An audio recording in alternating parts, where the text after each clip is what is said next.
Bismillahirrahmanirrahim. Assalamualaikum warahmatullahi wabarakatuh. Saudara-saudara sekalian, ketemu kembali dengan saya di mata kuliah pemulihan tanaman.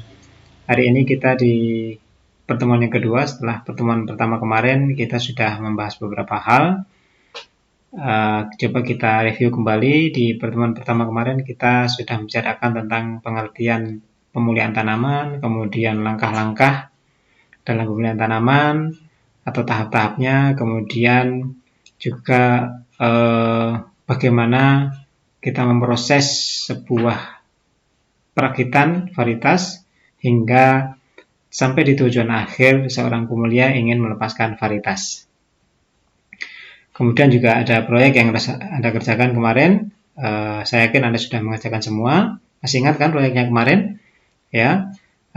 Bagi yang belum, silahkan nanti segera dikumpulkan. Baik, melanjutkan pembicaraan kita yang kemarin. Hari ini saya akan membicarakan tentang keragaman genetik. Ya, keragaman genetik.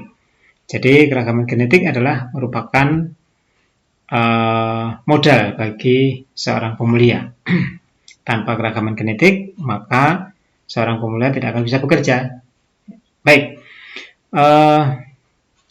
Jadi ada dua hal yang ingin kita bicarakan hari ini, yaitu bagaimana upaya-upaya untuk meningkatkan keragaman genetik.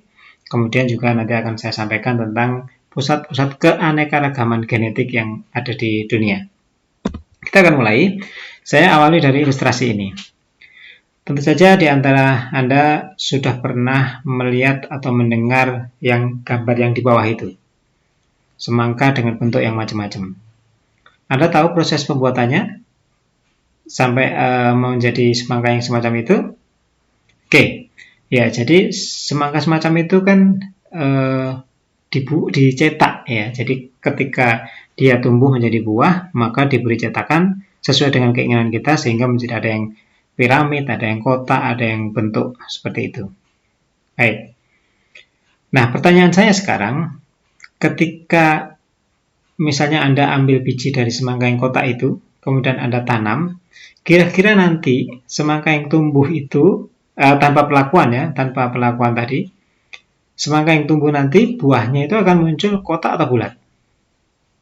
Oke, bulat ya. Ya, jadi akan kembali ke sifat semula. Apa artinya? Artinya bahwa sifat yang buah kotak itu tidak menurun. Apa artinya? Bahwa sifat buah yang kotak itu tidak dibawa oleh faktor genetik, tapi hanya karena dibuat dari faktor lingkungan. Lain halnya dengan ilustrasi yang digambarkan di atas itu, berbagai macam bentuk dan bentuk, ukuran, kemudian warna ya dari tomat yang macam-macam. Tentu saja kalau misalnya kita ambil contoh tomat yang di sebelah paling kanan yang kecil-kecil, tomat cherry ya, yang merah-merah kecil-kecil, kita tanam nanti akan seperti itu aja. Mungkin ada variasi sedikit ya, tetapi akan seperti itu. Tidak akan tomat yang kecil-kecil itu kemudian menjadi yang bentuknya macam-macam itu yang seperti di atas itu, yang warnanya juga berbeda. Baik, inilah yang saya maksudkan. Saya mau mengilustrasikan apa yang disebut sebagai keragaman genetik dibandingkan dengan keragaman yang bukan karena faktor genetik. Yang di bawah tadi adalah keragaman yang bukan karena faktor genetik, tidak menurun maksudnya. Yang di atas itu adalah keragaman karena faktor genetik. Nah, pemulihan tanaman concern kepada keragaman yang genetik, karena yang dipelajari adalah sifat yang menurun, perbaikan pada sifat-sifat yang diturunkan. Nah, sebelum saya lanjut ke materi, ini saya tunjukkan beberapa ilustrasi tentang keragaman ya. Anda lihat ada keragaman cabai, warna, bentuk, ukuran, terong-terongan juga begitu, ada wortel juga begitu, warnanya macam-macam. Kemudian yang sebelah kiri bawah itu ada labu-labuan. Kemudian ini contoh yang lain, di sebelah kanan itu berbagai macam jeruk ya. Anda lihat keragamannya itu ya, dari warnanya, besarnya, kemudian warna daging buahnya dan seterusnya. Yang sebelah kiri itu adalah buah kiwi, yang sebelah kiri atas itu adalah buahnya ya. Ada tandanya di situ, huruf E, huruf S dan seterusnya itu. Yang di bawah itu adalah buahnya. Baik, kita akan mulai dengan mengenalkan apa yang dimaksud sebagai sifat atau karakter tanaman. Karakter tanaman itu dibagi menjadi dua. Yang pertama adalah karakter kualitatif, Kemudian yang kedua adalah karakter kuantitatif. Ini yang harus Anda kenali dulu. Karakter kualitatif yaitu karakter yang dikendalikan oleh gen sederhana, biasanya oleh 1-2 gen saja pengendali karakter ini. Dan dia tidak atau sangat sedikit dipengaruhi oleh faktor lingkungan.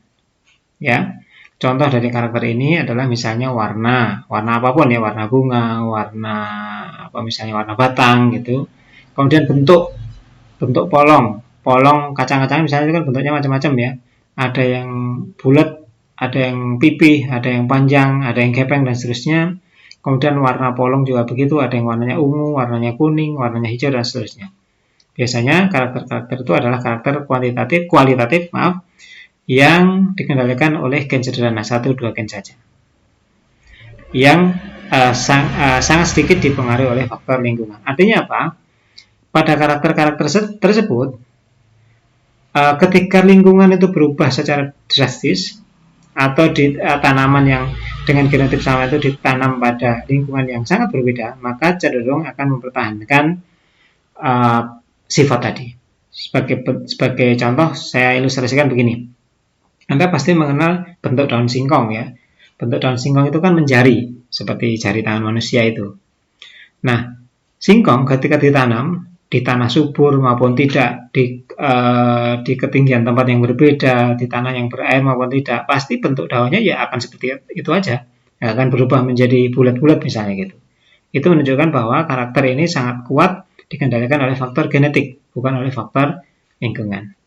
Saudara sekalian, yang kedua yaitu adalah karakter kuantitatif. Karakter yang dikendalikan oleh banyak gen biasanya ya. Banyak gen yang masing-masing memiliki pengaruh kecil-kecil tetapi bersifat kumulatif terhadap satu karakter tersebut. Misalnya karakter berat buah, jumlah biji, kadar protein, kadar minyak, dan Anda masih bisa mencari contoh-contoh yang lain yang seperti itu. Baik, itu adalah karakter kualitatif dan karakter kuantitatif. Nah, pemilihan tanaman bekerja pada dua karakter ini gitu. Tentu saja nanti informasi awal bahwa karakter kualitatif itu lebih mudah dimuliakan dibandingkan dengan karakter kuantitatif. Karena jelas terlihat ya, tadi warna itu kan jelas terlihat ya. Kalau kuantitatif kita harus ada perhitungan-perhitungan. Makanya di pertemuan yang sebelumnya kemarin saya sudah sampaikan bahwa salah satu ilmu yang mendukung pemilihan tanaman itu adalah ilmu statistika. Karena kita bekerja dengan perhitungan-perhitungan kemudian peluang-peluang. Baik, kita lanjutkan. Nah, saudara saya sekalian, berdasarkan penyebab keragaman, tadi sudah saya singgung juga di ilustrasi di depan, maka dibagi menjadi dua. Ada yang namanya keragaman genetik, yaitu keragaman yang disebabkan oleh faktor genetik yang diwariskan tadi, yang di contoh awal tadi itu yang tanaman tomat itu. Kemudian keragaman karena lingkungan, keragaman yang disebabkan oleh faktor lingkungan. Kemudian yang ketiga, tiga penyebab keragaman. Yang ketiga adalah keragaman fenotip. Sebenarnya ini hanya merupakan gabungan gitu ya dari faktor genetik dan faktor lingkungan tadi. Keragaman yang teramati. Keragaman yang disebabkan oleh faktor genetik dan faktor lingkungan. Baik. Nah, pemilihan tanaman tentu saja concern pada keragaman genetik ya, karena yang diutak-atik memang faktor menurun dari tanaman. Dan sudah saya sampaikan tadi bahwa keragaman genetik itu merupakan modal dasar bagi pemulihan tanaman untuk perakitan varietas baru. Sementara di sisi lain, orang agronomis atau orang ekologis itu lebih concern kepada keragaman lingkungan. Misalnya begini, seorang agronomis misalnya dia concern kepada dosis pemupukan misalnya untuk meningkatkan hasil. Hasil itu kan karakter juga ya. Kemudian orang ekologis menciptakan lingkungan yang sedemikian rupa sehingga tanaman menjadi tumbuhnya lebih baik dan seterusnya. Mereka lebih concern kepada itu. Sementara pemilihan tanaman lebih concern kepada faktor genetik. Baik. Nah, keragaman genetik sebagai modal dasar pembentukan varietas itu bisa dibagi menjadi beberapa macam. Ada yang namanya keragaman antar jenis. Kita sudah mengenal ini pasti. Jagung, padi, sorghum itu kan keragaman jenis ya. Mungkin kita juga mengenalnya sebagai spesies ya. Dan seterusnya. Kemudian ada yang kita kenal sebagai keragaman antar populasi. Jadi dalam jenis yang sama, dalam spesies yang sama tadi, misalnya padi, itu kan ada yang kita kenal padi rojo lele, padi R64, padi C4, padi Cihirang, dan seterusnya. Ya, tidak selalu harus varietas ya nanti ya. Jadi keragaman dalam populasi, antar populasi dalam kelompok jenis yang sama. Kemudian yang ketiga, keragaman antar individu dalam populasi. Contohnya kita menyilangkan antara dua jenis padi yang berbeda, tentu saja di hasil persilangan itu kan ada keragaman. Nah, keragaman itulah yang disebut sebagai keragaman antar individu dalam populasi. Dalam hal ini tadi adalah populasi hasil persilangan. Baik, kita lanjutkan. Sementara plasma nutfah itu bisa berupa beberapa hal, ya. Plasma nutfah, Anda masih ingat saya sudah menyampaikan di pertemuan pertama kemarin, plasma nutfah ya, sumber keragaman genetik.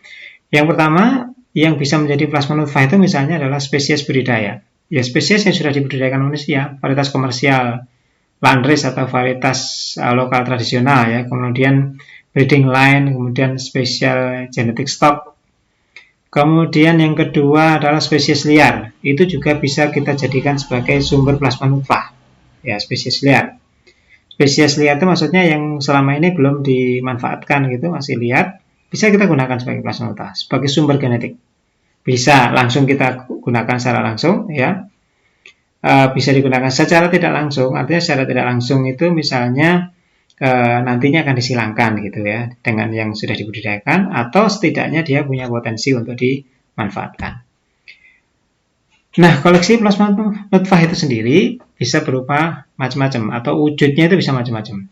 Bisa kita menyimpan plasma nutfah, namanya koleksi ya, bisa kita menyimpan plasma nutfah tadi dalam bentuk tanaman utuh.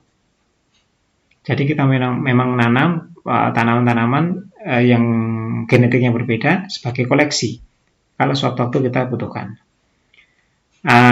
Sebagai catatan adalah koleksi ini bisa berupa tanaman tahunan, bisa tanaman semusim ya. Tentu saja nanti ada kelebihan dan kekurangannya. Ketika kita menanam tanaman utuh, menyimpan tanaman utuh, Anda bisa evaluasi nanti atau bisa duga sendiri ya kelebihan kekurangannya gimana. Kelebihannya misalnya ya kita ada tanaman utuh yang bisa kita lihat secara utuh, kemudian menghasilkan biji dan seterusnya. Tapi kelemahannya kita kan harus memelihara terus gitu, dan kalau semusim misalnya kan mati harus nanam lagi gitu.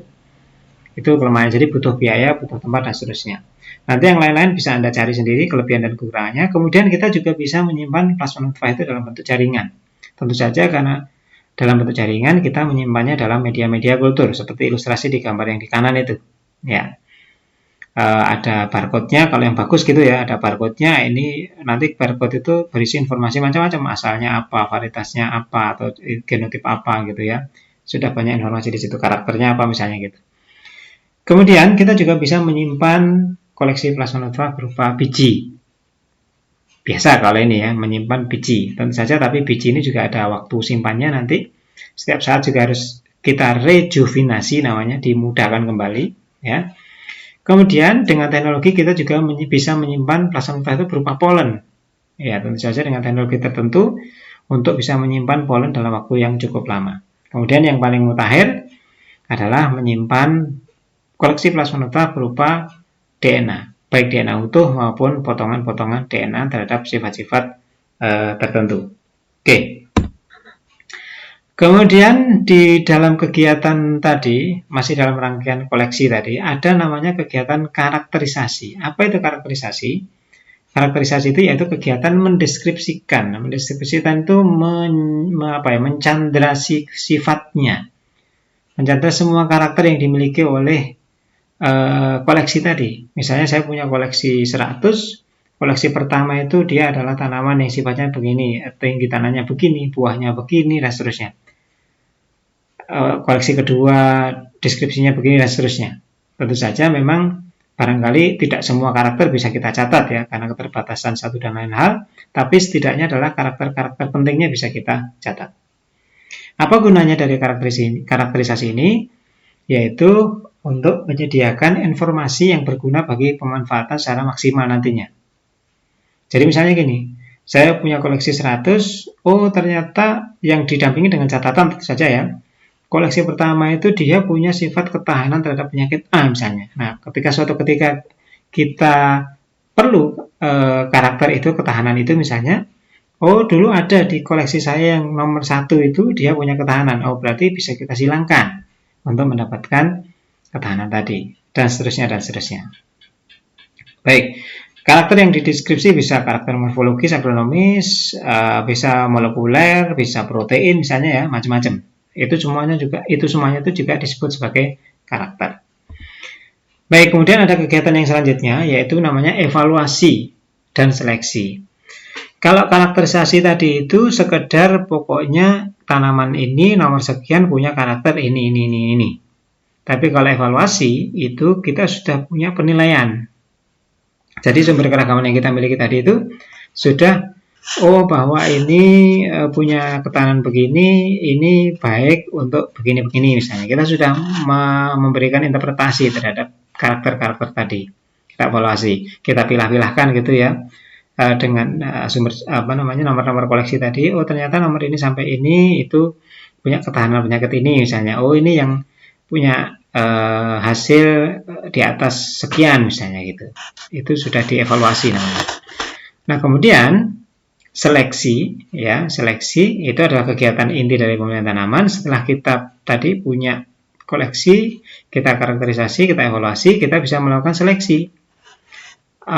Mana yang kita akan pilih. Nah, seleksi ini bisa dilakukan sebelum atau setelah hibridisasi.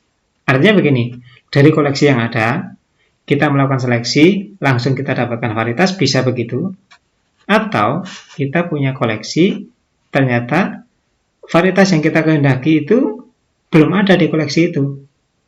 Tetapi karakter-karakter yang kita kehendaki itu ada di nomor-nomor yang berbeda. Mau tidak mau berarti kita harus melakukan hibridisasi atau rekombinasi. Itu gunanya kita punya koleksi, kemudian kita melakukan karakterisasi dan melakukan evaluasi. Kita bisa melakukan hal-hal tersebut. Baik. Nah, kemudian ada kalanya di kehidupan yang nyata ya, di kegiatan para pemilih itu seringkali ketika kita menginginkan varietas dengan karakter tertentu, itu keragaman genetiknya nggak tersedia. Ya, tidak tersedia. Jadi, tidak tersedia itu maksudnya begini.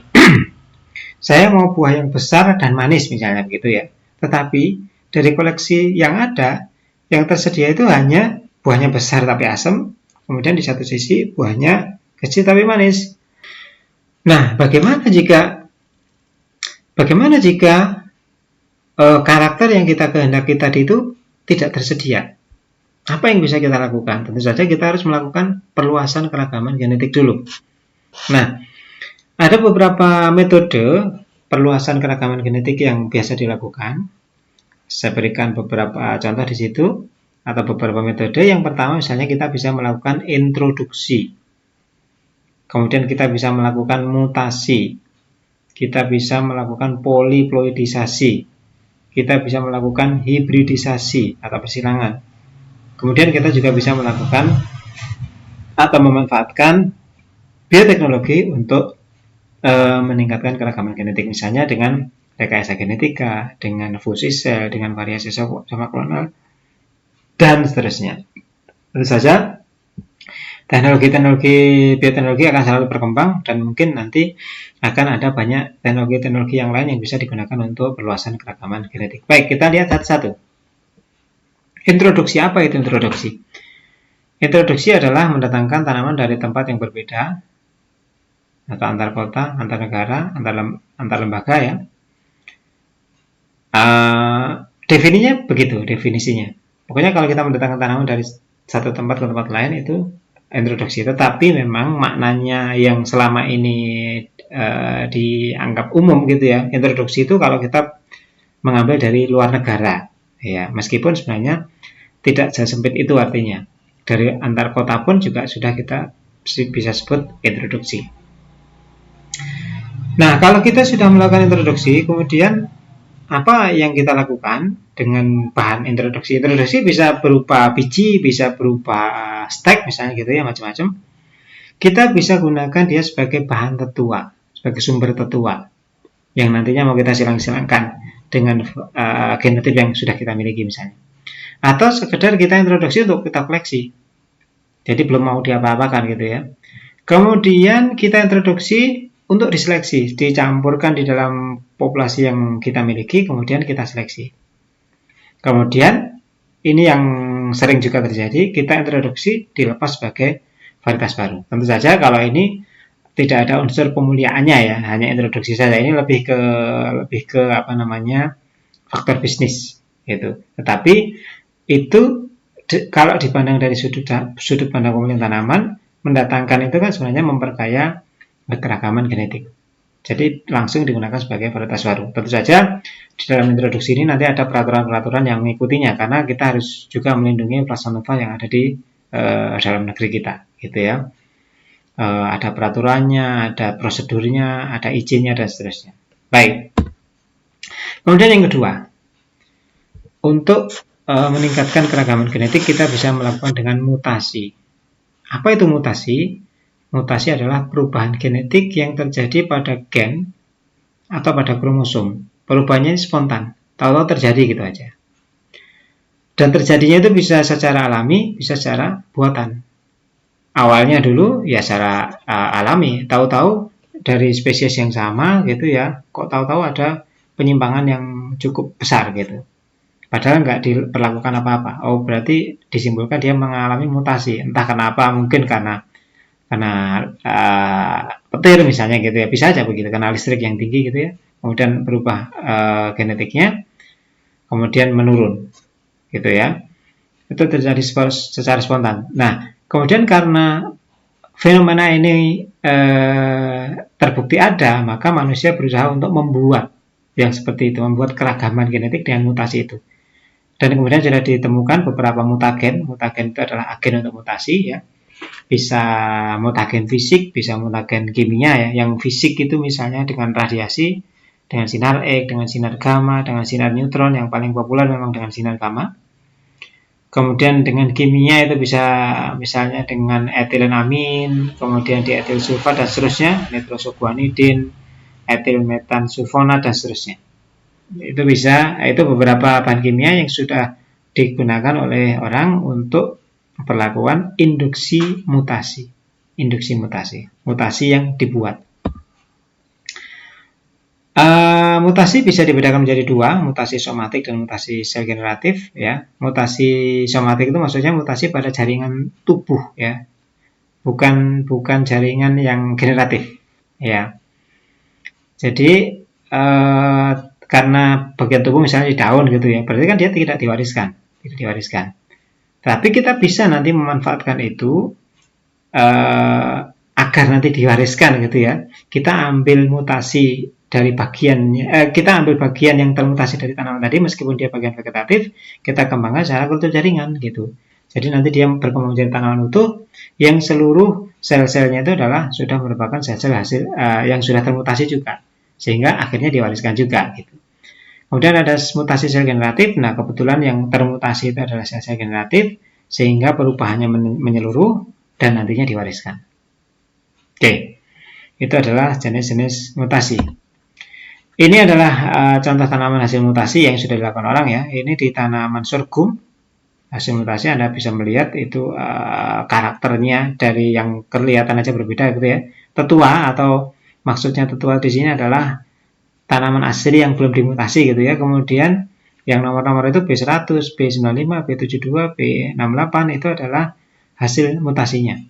Ternyata hasil-hasil mutasi yang terpilih ini tentu saja hasil mutasi mungkin bisa sangat banyak gitu ya. Kemudian diseleksi, arah seleksinya terserah, mau seleksi tahan kekeringan, seleksi tahan penyakit dan seterusnya. Kebetulan di contoh ini ditemukan beberapa nomor yang tahan terhadap kekeringan. Ini sebagai contoh. Oke, ini contoh yang lain. Jeruk tanpa biji, ya, seedless. Yang sebelah kiri itu sebelum dimutasi, yang sebelah kanan itu yang setelah dimutasi. Jeruk tanpa biji. Enak kan kalau makan jeruk tanpa biji? Ini merupakan salah satu tujuan yang kemarin sudah kita sampaikan, tujuan jangka pendek ya, jeruk tanpa biji. Makanya enak gitu. Kalau kita lihat sebenarnya itu juga ada perubahan yang lain yang sifatnya ya, kulitnya menjadi lebih tipis ya, tapi kita tidak membahas itu. Yang kita perhatian utamanya adalah di bijinya. Oke, itu ya adalah contoh yang kedua. Baik, kemudian langkah yang ketiga, apa yang disebut sebagai poliploidisasi. Poli, ya kita ingat poli itu kan banyak ya.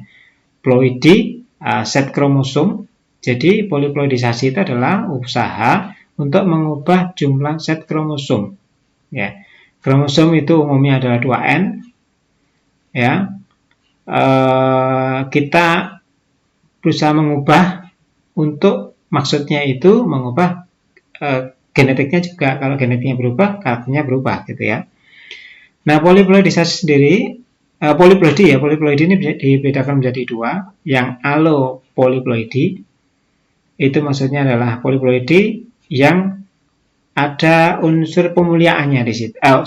Ada unsur persilangannya di situ, melibatkan persilangan. Ini contoh yang sudah sangat populer, tetapi mungkin Anda belum tahu selama ini ya, meskipun Anda pernah makan produknya gitu ya, adalah semangka tanpa biji.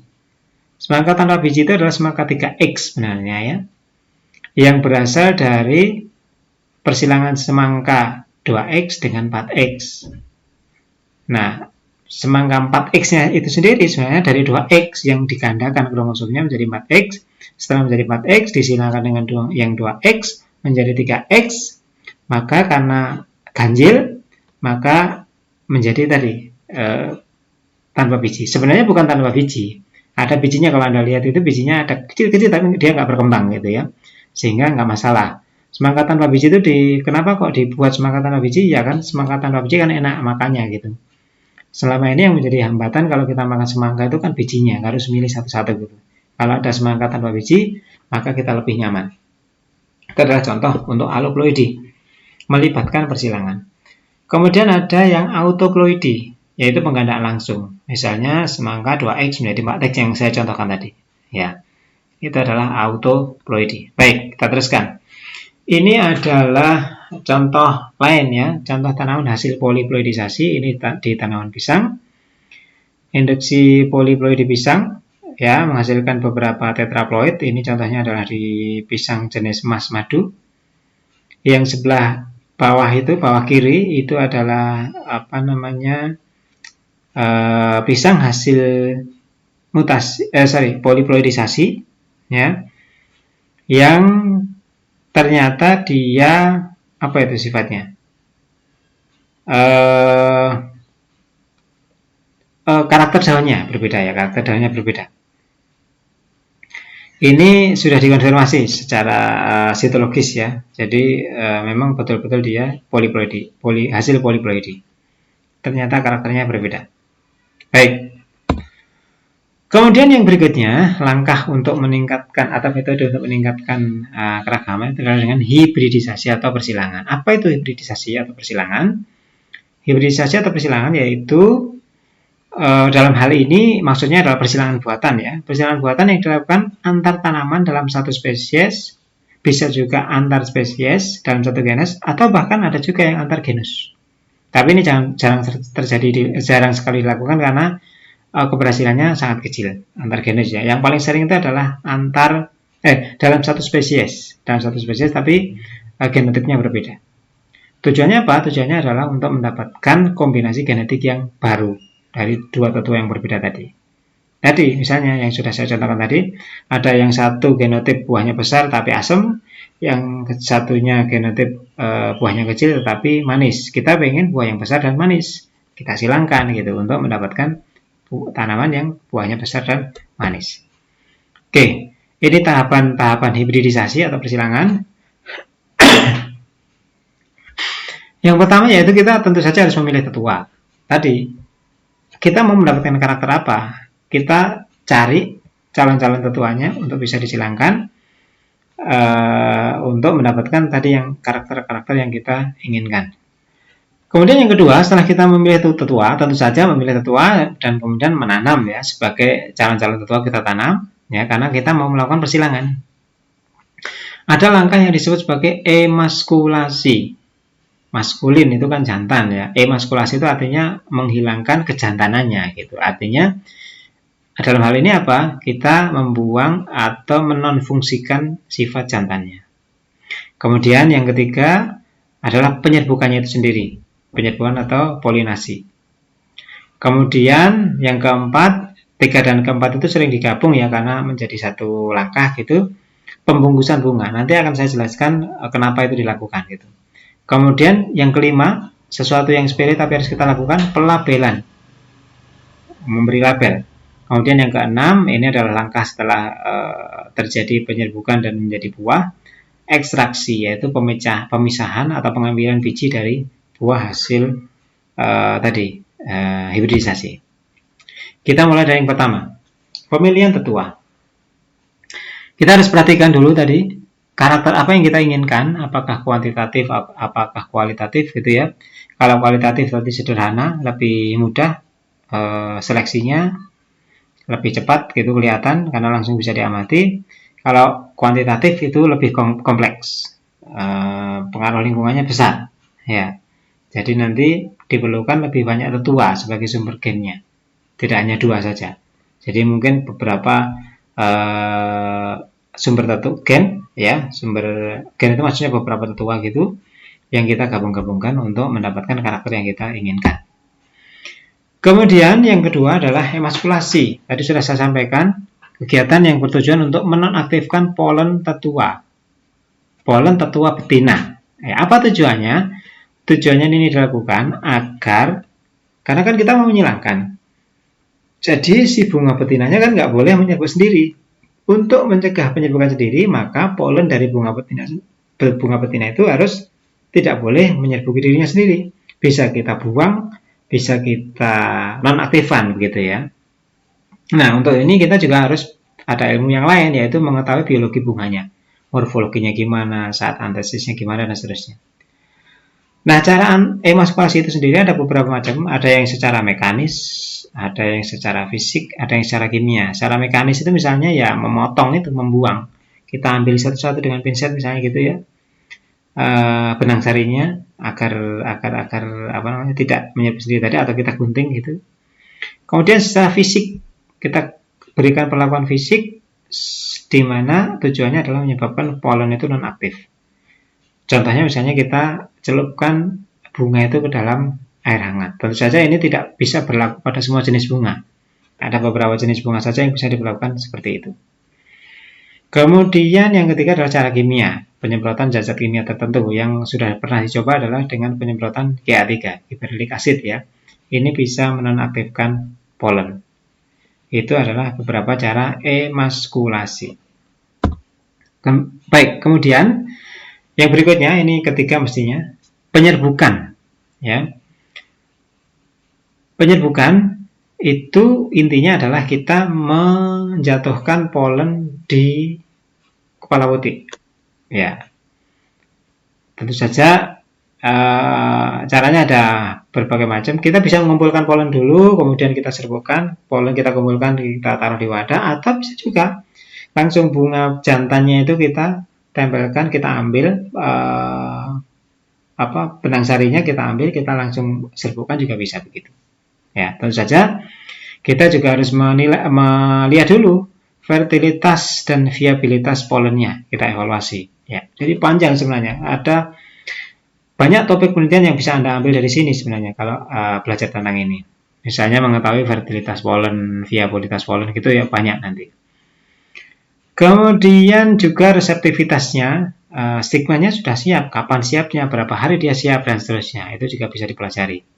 Dan harus dipelajari dulu, ya. Kemudian tentu saja yang tidak kalah pentingnya adalah mengetahui kompatibilitas gitu. Bisa juga ini sebagai penelitian awal ya. Dua genotip ini kompatibel nggak kalau disilangkan itu. Kan ada juga yang ketika disilangkan itu nggak pernah jadi. Berarti dia nggak kompatibel. Yang nggak akan pernah jadi hasil persilangannya nanti. Baik. Kemudian yang keempat adalah pembungkusan bunga betina.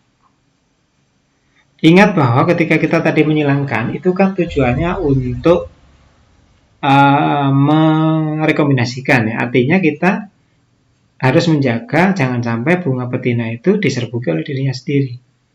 Untuk mencegah itu, tidak boleh diserbuki oleh bunganya sendiri, dan tidak boleh diserbuki oleh bunga lain yang tidak kita kehendaki. Artinya bunga lainnya itu, jantannya itu harus yang kita kehendaki tadi, yang sudah kita pilih. Untuk menghindari penyerbukan sendiri, tadi langkah yang kita lakukan adalah dengan emaskulasi. Untuk mencegah penyerbukan dari bunga lain yang tidak kita kehendaki, maka kita lakukan pembungkusan. Ya, pembungkusan. Kita lihat kasusnya ya, pembungkusan kadang-kadang tidak perlu dilakukan, tergantung. Kalau memang tidak perlu, ya tidak usah dibungkus gitu. Tapi kalau memang perlu untuk menghindari kontaminasi polen tadi, maka harus dibungkus. Kemudian yang kelima, pelabelan. Ya, ini penting sekali, jangan sampai lupa. Karena nanti kalau lupa, nah repot nanti. Ini dulu tetuannya apa ya gitu. Harus dicatat di situ. Setidaknya label itu mengandung itu. Ada nama tetua, kemudian tanggal persilangannya. Jadi kita tahu, ini kalau tidak jadi itu memang dia nggak jadi karena sudah kedaluarsa. Dari tanggalnya sudah kedaluarsa gitu ya. Bukan karena belum jadi. Kan ada juga. Kan perlu waktu juga untuk tahu bahwa dia jadi atau tidak. Kalau tidak kita kasih tanggal, kan kita nggak tahu apakah dia memang mati atau karena belum jadi gitu. Jadi pelabelan harus kita lakukan. Ekstraksi tidak saya sampaikan ya tadi, karena ekstraksi ya itu aja, pokoknya kita mengambil biji dari buah. Oke, kemudian langkah yang terakhir tadi adalah memanfaatkan bioteknologi. Bisa kita gunakan rekayasa genetika atau transformasi genetik ya, memasukkan gen asing ke dalam individu tanaman. Dan gennya itu bisa dari spesies yang lain, bahkan dari spesies yang jarak secara taksanya itu jauh sekali. Dari hewan ke tanaman juga bisa gitu ya, melalui teknologi yang ada sekarang. Kemudian variasi sama klonal. Variasi sama klonal itu adalah variasi genetik yang muncul karena kegiatan kultur in vitro. Jadi setiap kali kita melakukan kegiatan kultur in vitro, itu seringkali muncul variasi genetik itu secara spontan ya. Dan ini bisa diinduksi. Kalau orang pemeliharaan tanaman justru diinduksi ini. Dengan ZPT tertentu maka bisa muncul variasi. Kemudian kita juga bisa memanfaatkan fusi sel atau hibridisasi somatik. Kita menggabungkan dua sel. Karena kita persilangkan secara konvensional nggak bisa, karena terlalu jauh jarak genetiknya, diupayakan dua sel dari tetua A dan tetua B, selnya diambil, kemudian dipaksa untuk berfusi, kemudian dikembangkan dengan kultur in vitro. Ada yang sudah berhasil, tetapi keberhasilannya memang masih sangat kecil, ya, masih sangat kecil. Tapi itu bisa dilakukan sebagai alternatif. Kalau memang cara yang lain sudah tidak bisa dilakukan. Baik, ini adalah beberapa contoh. Yang kanan atas itu namanya padi golden rice, yang kuning itu ya, itu adalah hasil rekayasa genetika. Yang padi normal biasa kan yang putih itu, seperti yang biasa kita makan. Yang kanan itu yang sudah direkayasa genetika, sifat barunya adalah yaitu menghasilkan beta karotin. Ya. Kemudian yang atas kiri itu beberapa contoh keragaman stroberi hasil variasi sama klonal. Kemudian yang bawah itu adalah fusi protoplas pada tanaman pisang. Ternyata sudah dilakukan orang. Baik. Nah, saudara-saudara sekalian, ini akan kita sampaikan pada bagian yang kedua. Kalau tadi kita bicara tentang keragaman genetik, sekarang kita akan bicara tentang keanekaragaman tanaman. Keanekaragaman tanaman. Anda harus mengenal ini, saya rasa. Jadi sebagai orang yang belajar mengenai tanaman, ada seorang ahli yang namanya Vavilov. Dia mempelajari ya pusat-pusat keanekaragaman genetik tanaman, atau disebut sebagai Center of Diversity. Jadi tanaman apa, misalnya pisang itu aslinya itu dulu dari mana sih keragamannya itu, gitu ya. Tanaman padi misalnya dari mana gitu. Nah, kemudian setelah mempelajari itu dia menemukan ada 8 itu, yang masing-masing nanti, bukan masing-masing, ada beberapa yang ada pecahannya ya. Dia menemukan itu. Misalnya 1 Cina, itu ada pusat Cina. Nanti tanamannya apa saja kita akan lihat. Kemudian pusat, dia membagi wilayah-wilayah itu ya. Pusat India dan seterusnya sampai pusat Brasilia, Paraguay. Kalau kita lihat secara umum memang pusat-pusat keragaman itu berada di daerah sekitar ekuator. Ya, karena memang lingkungannya sangat menarik ya untuk makhluk hidup itu. Keanekaragamannya memang sangat tinggi biasanya di daerah-daerah ekuator. Nah, ini yang saya sampaikan tadi, jenis-jenis tanaman pada pusat keragaman itu, misalnya pusat Cina, itu di sana itu ada pusat keragaman kedelai, kara, gandum, jeruk, sorghum dan seterusnya. Padi itu ternyata dari India. Kemudian Indonesia, kita cari coba Indonesia di termasuk Indomalaya ya, pisang. Nah, kita punya keragaman pisang kelapa tebu. Pisang itu bahkan ada di Jawa Timur. Jawa Timur khususnya di Lumajang. Ya, di sana banyak sekali jenis pisang. Meskipun sekarang sudah banyak jenis-jenis lokal yang tergusur oleh jenis-jenis budidaya ya. Sayang sekali sebenarnya, tapi kita punya keragaman itu sebenarnya. Dan seterusnya sampai di pusat 8B. Selain Vavilov, ada beberapa orang ahli juga yang membuat peta-peta tadi pusat keanekaragaman ya. Misalnya ini Zevin and Zhukovsky ini tahun 75 dan Zevin and DeWitt tahun 82 ini membuat pusat-pusat keragaman seperti itu. Daerah Chinese Japanese itu misalnya soybean, azuki bean, ya, mustard, orange jeruk, bambu dan seterusnya. Kemudian Indo-Chinese Indonesia ya. Ternyata Indonesia menurut ahli ini pusat keragaman padi.